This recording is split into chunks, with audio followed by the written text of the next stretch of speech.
pai, como ele era alcoólatra, ele não trabalhava, né? Então, se ele trabalhava, ele bebia o que ele ganhava. E minha mãe, ela é esquizofrênica, né? O que é uma pessoa esquizofrênica? Uma pessoa esquizofrênica, ela é uma doença, primeiro a esquizofrenia é uma doença, e ela tem um mundo dela, é como se ela alucinasse. Pra você ter noção, minha mãe, até hoje, né, esses dias meu irmão tá aqui, ela acredita e jura de pé junto que eu tenho 5 filhos e eu não tenho nenhum. Então minha mãe é muito engraçada e eu gosto muitas vezes de ir lá pro sítio justamente para ouvir e para rir um pouco com ela. E o meu pai, ele bebeu até os 18 anos de idade, né, até os meus 18, né? E aí, por muitas vezes ele ia para as reuniões da escola e quando ele chegava lá ele estava bêbado. E eu morria de vergonha, porque ele não tinha papas na língua, ele esculambava todo mundo lá, esculambava as mães dos meus colegas e eu ficava para não viver. Então eu sempre disse, olha, pelo amor de Deus, nem vá na escola. No meu ensino médio, como eu já tinha mais entendimento, eu cheguei com meu pai e para minha mãe e falei assim, ó, vocês não pisem o pé na escola, porque eu não quero correr o risco dos meus colegas verem quem vocês são. Então eu tinha até vergonha na minha família, né? Depois, quando eu criei maturidade, foi que eu fui entender que todas as coisas que acontecem na vida da gente são para nos edificar, não para nos diminuir, mas para nos fortalecer, né? E eu trago essa frase aqui em Romanos 8, 28, né? Sabemos que todas as coisas... Parou aqui, pessoal.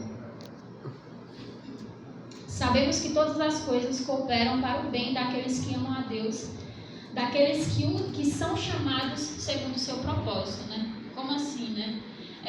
Eu não sei da fé de vocês, né? Mas eu recebi um chamado de Deus. Em qualquer lugar que eu esteja do mundo, eu vou falar sobre esse Deus, porque Ele é o Deus real e Ele é o Deus que transformou a minha vida. Mas Ele também pode chegar a não transformar a sua vida, tá? E Ele continua sendo Deus.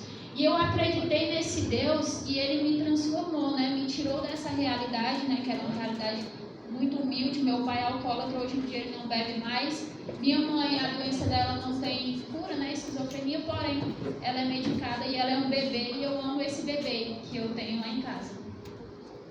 Pessoal...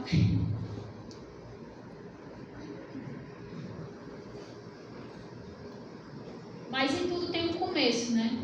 E há 10 anos atrás... Deixa eu voltar aqui a imagem. E há 10 anos atrás, né, eu comecei aqui. Se vocês observarem no fundo dessas imagens, ó, carroça, terra, árvore, eu cortava assim. Eu comecei a cortar cabelo, primeiro de graça, né, eu não cobrava.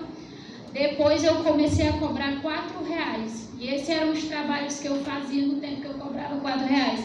E eu botei essa imagem aqui do meu pai e do meu irmão do lado, porque meu pai foi a primeira pessoa que eu cortei um cabelo na vida. Ele não tinha R$2 para cortar. 2. Sabe por que você não tem R$2 para cortar o cabelo?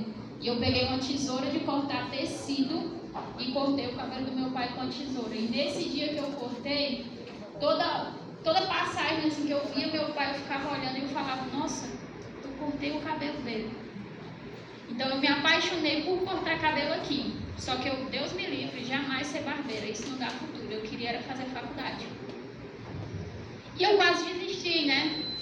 Eu não desisti porque Deus desviou meu caminho.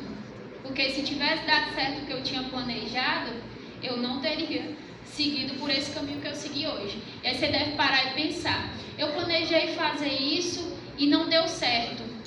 Aí eu sou ruim ou não é bom, eu sou assim, eu sou assado. E cara, às vezes não aconteceu porque realmente não era para acontecer. Se tivesse acontecido, não teriam se transformadas tantas coisas na sua vida como talvez já tenha transformado. Porque se você parar e pensar só um pouco, se você fechar o olho e te imaginar 10 anos atrás, eu tenho certeza que você já evoluiu.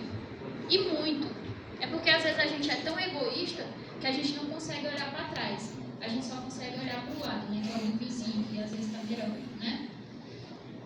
Então eu quase desisti, né? Mas se eu vencer, quantos vencerão, né? E se eu perder, quantos perderão? Você já parou para pensar? E se você ganhar, quem vai ganhar com isso? Mas e se você perder? Quem vai perder? Então continua, cara. Às vezes só não chegou o momento. Vou de novo. E se eu não